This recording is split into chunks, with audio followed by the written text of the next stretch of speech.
Okay, so this is doing general ledger entries. So we did general ledgers in year 11 when you did your processing internal. Most of the time the particulars were something like balance and a bank. Okay, and you just did it and you learnt it and you probably instantly forgot it because you only needed to do it for that one particular piece of work at year 11. However, now you're in year 12 and probably next year, well, if you're doing accounting, you're going to need to do quite a few of these little accounts. And each ledger account is an account on here. Hence why this is still in the picture. We're going to use it again. So, they don't give you the headings in the exam. They assume you've practiced it and you've learnt it. And so it goes date, particulars or account name, debit column, credit column, balance column. And then you've got to write whether it's a debit or a credit. Okay, and hopefully that makes sense. So again, just going to go through these in order. You might not want to watch the whole thing. They are pretty much all here. This page is quite interesting because accounts receivable and GST get affected a lot. So let's do these ones without GST first. So wedding photo income received in advance, blah, blah, blah. So wedding photo income. So all you do, if you've done this right, is you just go and find wedding photo income. Here it is, wedding photo income, and it started off, don't cross out, that's why I'm just writing next to it and not adding as I go along. You just write down what that number is. So we write balance in the particulars, because that's what we thought it was, 77, and we go straight to the balance column, the third one, 77,400. This is on the credit side, so I put a little CR in here. Okay, so we've got a balance, and then we've taken $9,000 away from it, so we've debited $9,000. So we'll put 9,000 here in the debit column. So 77, which makes 68,400. It's still a credit. Okay, we've still earned a lot of money. It's still an income. It's just $9,000 smaller than it was before. So what do we write in here? Well, you write the name of the other account that changed. So last year it was always bank because all we had was a cash journal. So this year we just write what was the other one that changed by 9,000. Oh, look, here it is, straight away underneath. Also written there. Oh, I've called it income received in advance. Let's just change that. Both are fine.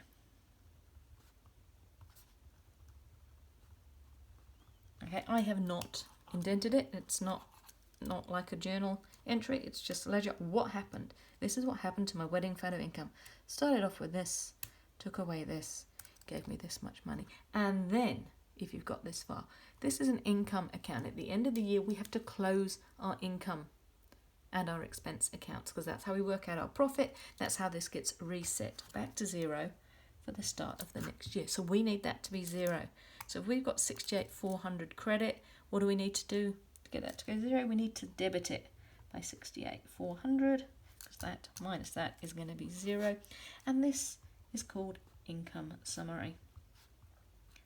You would get 4 lines if this was your actual exam question for that, just that bonus line. So if you had 2 lines blank, you probably, can't guarantee it, but very probably forgotten to put something in. So income summary, that's where we summarize our income less our expenses. That's what's going to go on our income statement or statement of financial performance. You don't need anything in there. A dash will do.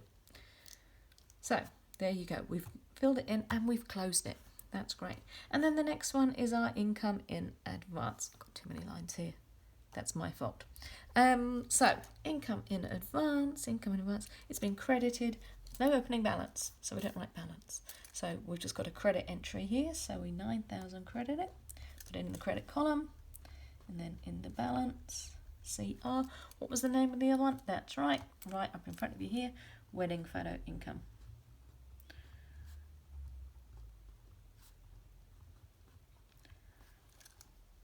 Okay, you wouldn't write bank in a bank ledger, you wouldn't write income in advance in an income in advance ledger because then you don't know where it's come from. So where did it come from? It was because of this. This is a liability. We don't close it. If we owe people some wedding photos that they've paid for already today, we still owe it to them tomorrow. It's going to be there. Well, it's going to be there till tomorrow, but you don't need to worry about that. We only care about the 31st of March. So the second shoot, blah, blah, blah. So that was our second shoot wages. So you find second shoot wages. You can see here on the debit side has a balance of $6,000. you get marks for filling in the balance. Sometimes they do it for you because there's 4 of them and 3 of them will probably have a balance. They might only assess you on one balance. Do not write it in these columns. Go straight there. So started off with $6,000 and then look, it's been debited. It's gone up $1,800. So really, the wages for this person for the whole year was $7,800. So what was the other account that changed by the same amount? There it is, accrued expenses. I've already got the ledger down here too. The chances are they won't ask you for both bits, but they might. So in our accrued expenses ledger, you see accrued expenses being credited. No balance because it wasn't there. We created it on balance day. So we credited it by $1,800. Okay, go back to that in a second. CR, and we write second shoot wages. See, I confused myself by not giving myself enough lines, or that buffer line. We need to close this account. This is an expense account, so to get that to be 0, we need 7,800 in the credit column. And it's the opposite of an income. So that incomes get debited to close them, expenses get credited to close them. So there you go. So if you know those, they're on the opposite side here, they're closed in the opposite way. Again, this is a liability, doesn't get closed. We owe this person $1,800 and it's going to stay there for a wee bit longer. So wedding expenses are paid in advance. So you just, all you're doing, if you do it on here right, makes this so much easier. So wedding expo expenses, we had a balance of 8,900 on the debit side. And then we took money away, so we'll credit it.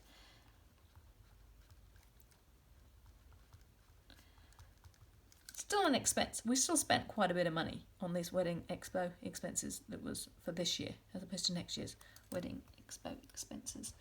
And the other account that changed by the same amount was prepayments. It's an expense. We need to close it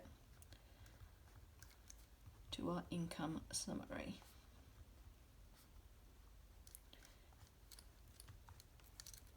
I put the dashes in there just to indicate to the person marking it so that they know I haven't forgotten to write something. I know it's a nothing.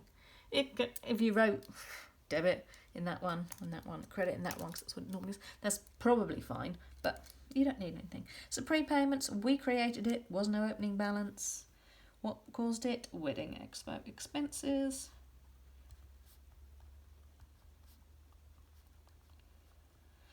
It's an asset, it's a debit amount, 2,500. Look, you see the balance. Okay, it didn't exist. So that's the transaction happening, put it in the balance. It existed first. So that's why we have the balance with nothing in there. But when this is the front top line, first time it existed, only exists on balance day, that's what it looks like. Right, so let's move on to this accounts receivable. Look, we can see all sorts of things happen with accounts receivable. I can see there's a balance of 12,700 DR. I can see I added 4,600 to it, which in my sums down there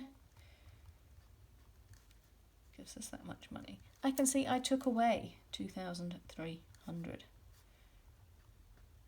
Giving me that final balance of 1,500, which we used to calculate doubtful debts. So what does that 4,600 represent? It was when we sent an invoice for family photo income. But is it just family photo income? No. Family photo income is only 4,000. So we need to put plus GST there. We don't generally put things together, but in this case we do. Just like this one, this is bad debts, which was $2,000, and the GST of 300 to give us 2,300. It's an asset, it's still going. End of this year, beginning of next year, people still owe us 15,000. We don't shut it. Family photo income. I've got enough lines this time. We had a balance, family photo income, 34,300 on the credit side. Then we added 4,000. That was also a credit then. That's 37,300, not very right. Okay, and what was that made it go up? accounts receivable. Don't write GST because only the accounts receivable bit.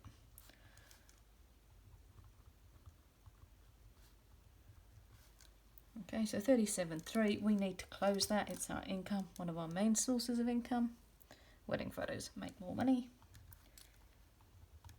37.3. And we close it to our income summary. Okay, back to the bad debts in a minute. I mean GST in a minute. So the bad debts one, we can see here, start off as 1,000.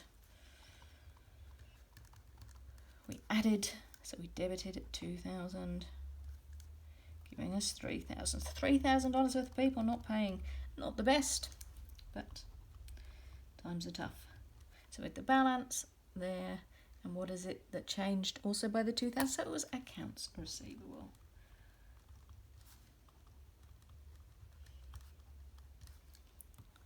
And this is an expense, so we need to get rid of it to our income summary. So expenses are credited, which actually means if we had an income summary ledger, 3,000 would then go in the debit, and you know expenses are debits. Don't worry too much about that if you don't quite get it.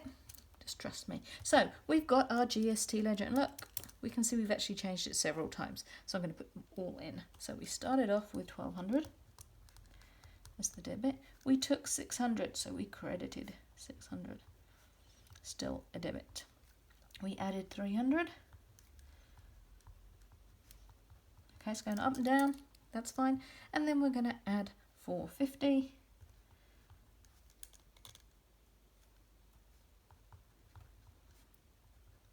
So this person, they've spent a lot more money on things than they have received in this quarter, 2 months, whatever period they're doing their GST in. So they're lucky. Often GST is a liability. For GST to work, businesses have to be giving the government more than the government gives back to them. But buying lots of PPE, property, plant and equipment, not the other PPE, is where you can claim your GST back. So the 600, see I've colour-coded it. Okay, so what am I going to write in here? Am I going to write family photo income, or am I going to write accounts receivable? So this is credited. Which thing was debited? That one or that one? Accounts receivable was debited. We have a look back here. Okay, with the GST of 600, what was the other entry? Accounts receivable. Okay, those two are on the same side, so you write the one that was on the other side. So, like here with the 300, so accounts receivable is the one that was written on the credit side. So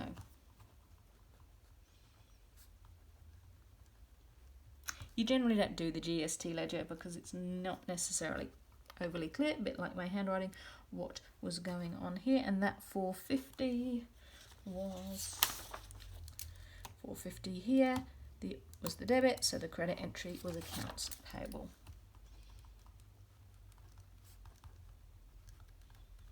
So there you go, that's your GST ledger. So that's the number, not overly different to there, that will appear in your balance sheet. So what I've got here, accounts payable ledger, so that was 1,600 credit, and then we added a 3,450 to it. 50-50, I think. Yep. So we had a balance, and then we changed that by whatever it was we bought. Oh, where's it gone? $3,000 photography equipment and GST.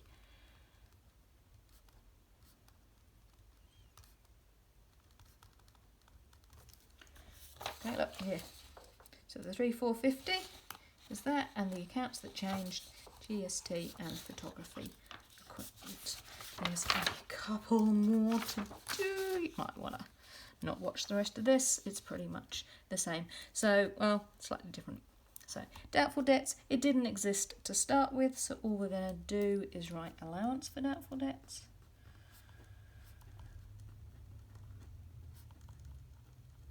And the doubtful debts on the debit side being credited, it's a credit entry. 200 credit, so we need a 200 debit to get rid of it because it's an expense, sort of. Income summary. Allowance for doubtful debts, we had a balance. Here it is, 500 on the credit side. We took 200 away, we debited it 200 to give us 300. The 300, which is the amount, the 2% of accounts receivable that we don't think we're going to get, and you just write doubtful debts here. And then finally, depreciation on equipment. So depreciation was $1,000 debit entry.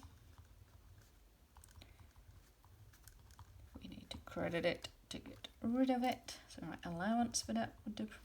I'll get my words right. Accumulated depreciation. Now I'm hurrying.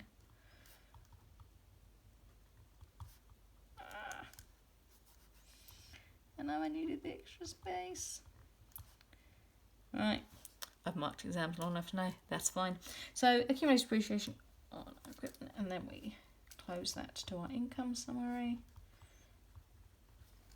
And finally, we had a balance for our accumulated depreciation, which was 800 on the credit side. It got bigger, so we credited it by 800, and we did that because of depreciation on printing equipment. And there you go. That is how you do all your journals, all your ledgers, and adjust your trial balance. Obviously, if we were then to take this and turn it into our statements, we must label everything. And then once we've done that, filling in a statement is also just a copying exercise. So, might do it later. But for now, bye.